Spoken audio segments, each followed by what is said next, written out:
la quille au milieu. Hein, si on peut comparer au corps humain, c'est la colonne vertébrale du bateau. Ensuite, on a des membrures en travers. Ça serait par exemple les côtes.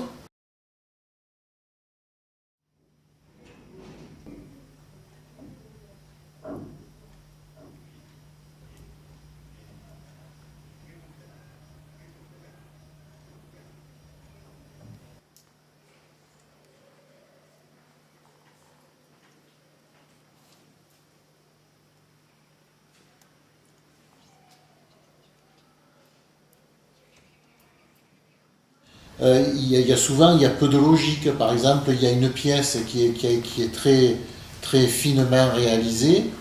Elle est parfaite, elle colle bien, il n'y a pas un joint.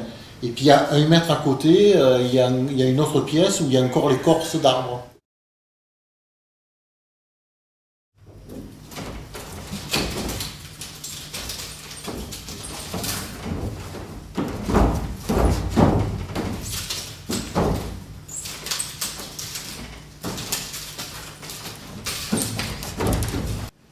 Maintenant, un ouvrier, il est sur le bateau, il fait tomber une vis en inox, il ne va pas la chercher. Parce qu'on compte que le temps qu'il descende, qu'il cherche la vis inox, qu'il la prenne et qu'il remonte, son temps de travail, c'est plus cher que la vis inox. Donc il la laisse par terre.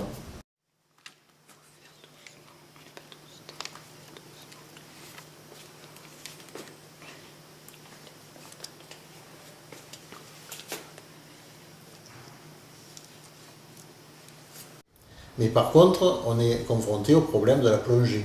Hein, puisqu'on sait que quand on plonge, on ne peut pas rester tout le temps qu'on veut dans l'eau, puisqu'il y a des paliers de décompression à faire, hein, puisque quand on descend, le sang se charge de bulles d'azote, et quand on remonte, il faut monter lentement pour que le sang se débarrasse de ces bulles d'azote.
En fait, cette pierre, en fait, c'est un morceau de roche, qui, elle a pas de forme, elle est ni ronde ni carrée.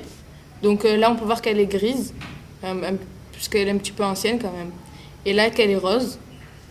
Ouais, qu'elle est rose. Enfin, elle a des contrastes de couleurs.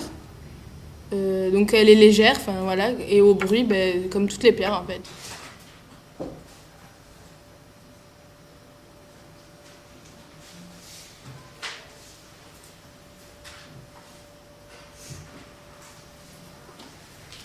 Donc, je suis monsieur Robert Romain, je suis ingénieur de recherche au CNRS et je travaille en archéologie navale.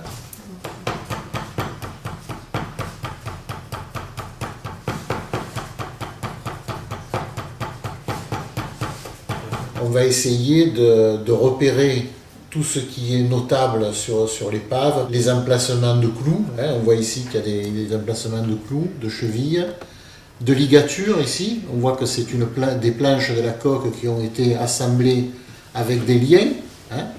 C'est un principe de l'Antiquité. Et là je suis en train de faire des morceaux de planches qui ont été retrouvés à côté de l'épave, hein. C'est une pierre qui provient de la tombe, qui entoure le corps de mon grand-père, qui est décédé en 1973. Donc il y a très longtemps, et à l'est de l'Algérie.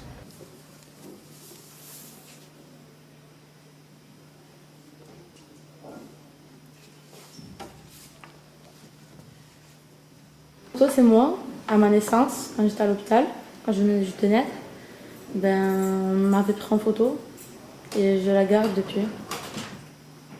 Alors les petits objets qui relèvent vraiment de la vie de tous les jours, ça sont très très touchants. On peut trouver une petite peigne ou une poupée par exemple. Je me souviens dans le musée de Gela ou en Sicile, une petite poupée en bois qui provient justement d'une épave.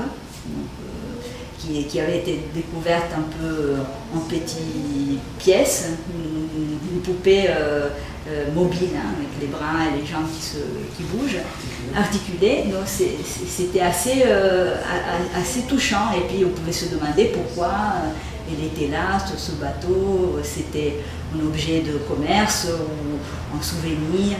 Alors c'est un bracelet, ça représente beaucoup pour moi. Bon, déjà il est en or. Et il m'a été offert quand j'avais 4 ans, donc en 2000. Il m'a été offert par mes grands-parents, donc c'est encore plus de valeur pour moi. Bon, il ne me va plus à l'heure d'aujourd'hui, mais voilà. Bon, il rentre, mais il ne se ferme plus. Voilà.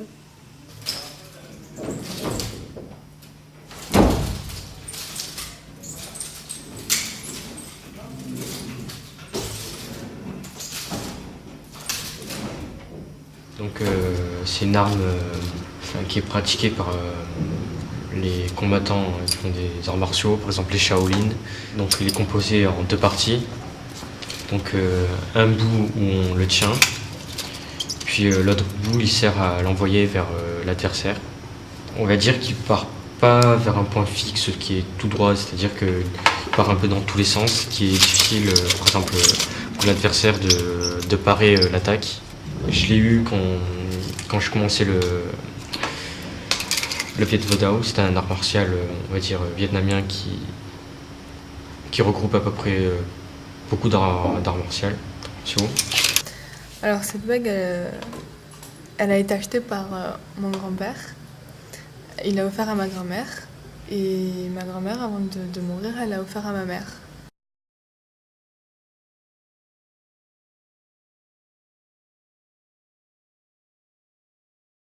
Lors d'un voyage en Algérie, pendant les vacances d'été, ma mère me l'a offert pendant qu'elle regardait dans ses bijoux et elle l'a trouvé.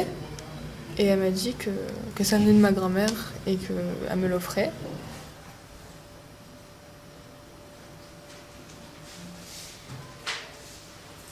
Et c'est vrai que quand on voit même des petits objets abandonnés, des cassés, etc., on peut se demander souvent je me demande qu'est-ce que pourra en tirer un archéologue dans 3000 ans. Pour l'Antiquité, nous on n'a pas de documents écrits qui relatent de certains objets, etc. Mais aujourd'hui on a tout.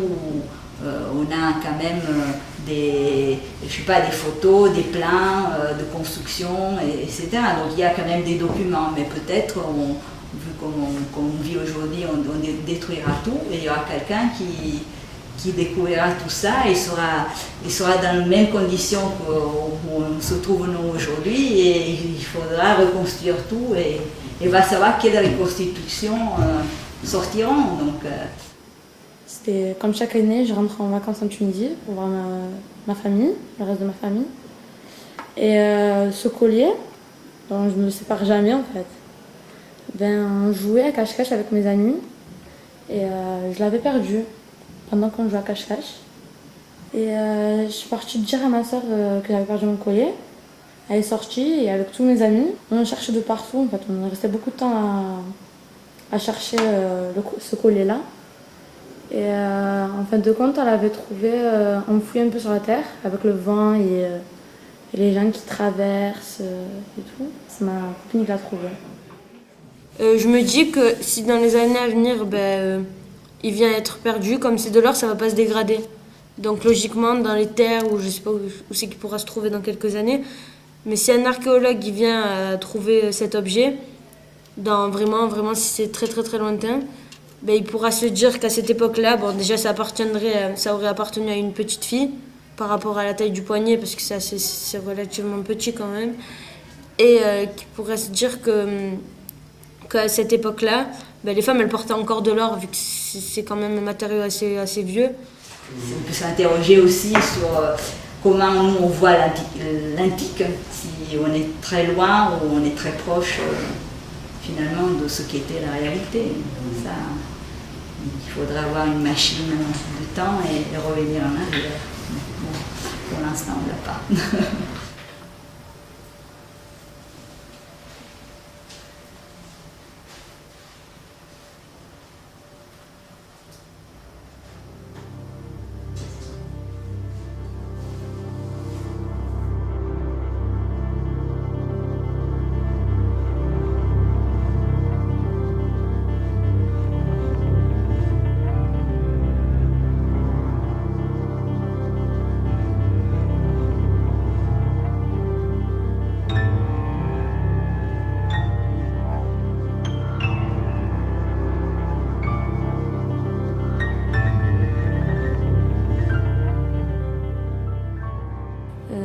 Moi, ce que j'aime bien dans l'archéologie, c'est en fait, on voyage dans le temps. Avec, à partir de quelques objets, d'imagination, on voyage dans le temps.